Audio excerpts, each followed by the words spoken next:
ઘણા સમયથી બનાસકાંઠા જિલ્લાની જનતાને એક સંદેશો આપવા માટેની એક તમન્ના હતી. એ તમન્ના આ નૌકાબેન પ્રજાપતિએ મને પૂર્ણ કરાવી છે. નૌકાબેન પ્રજાપતિ પ્રદેશ મંત્રી, ભારતીય જનતા પાર્ટી ગુજરાત પ્રદેશ. આપના દ્વારા જે વર્તમાન સમયમાં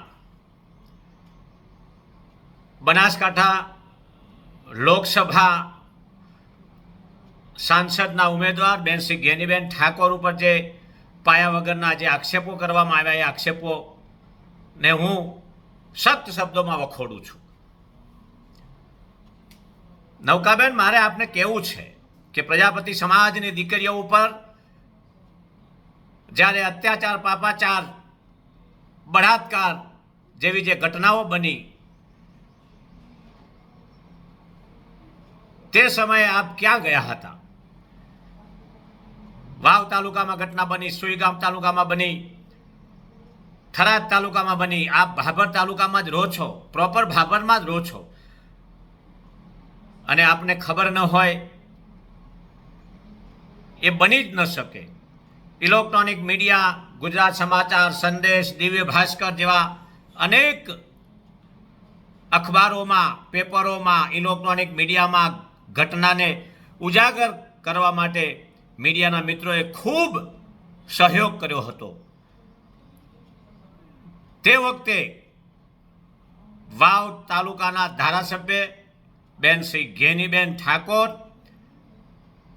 ઉઘાડા પગે દોડીને પ્રજાપતિ સમાજની દીકરીઓની વારે આવ્યા હતા.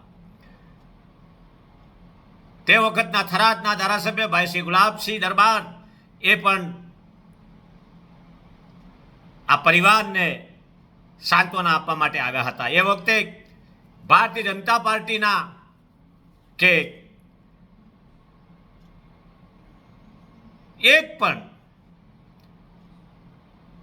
કોઈ કાર્યકર્તા કે નૌકાબેન આપ પોતે એ પરિવારને સાંત્વના આપવા માટે ગયા હોય તો હું આ જાહેર જીવન છોડી દેવા માટે તૈયાર છું.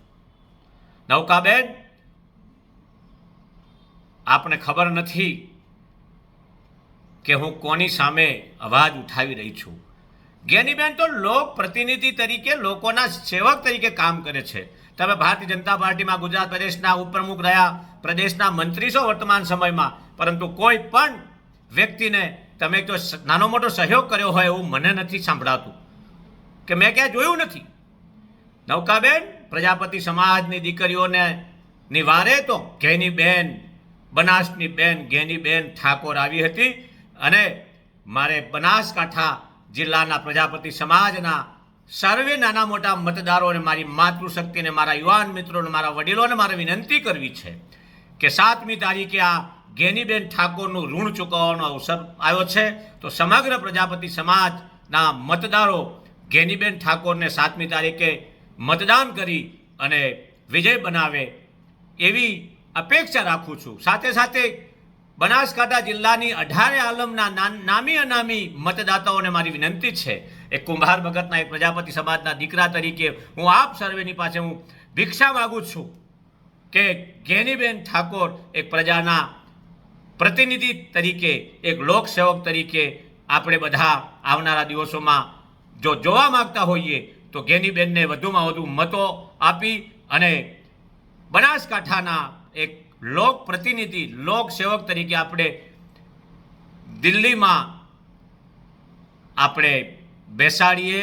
બેન શ્રી ગેનીબેનને આપણે બધા સાથે મળી અને ગેનીબેનને સહયોગી બનીએ, એ જ અભ્યર્થના સાથે જયંતિ પ્રજાપતિ, અધ્યક્ષ શ્રી અખિલ ભારતીય પ્રજાપતિ કોમકાર સંઘ ગુજરાત પ્રદેશના સાદર પ્રણામ. જય શ્રી રામ. ભારત માતા કી જય. વંદે માતરમ.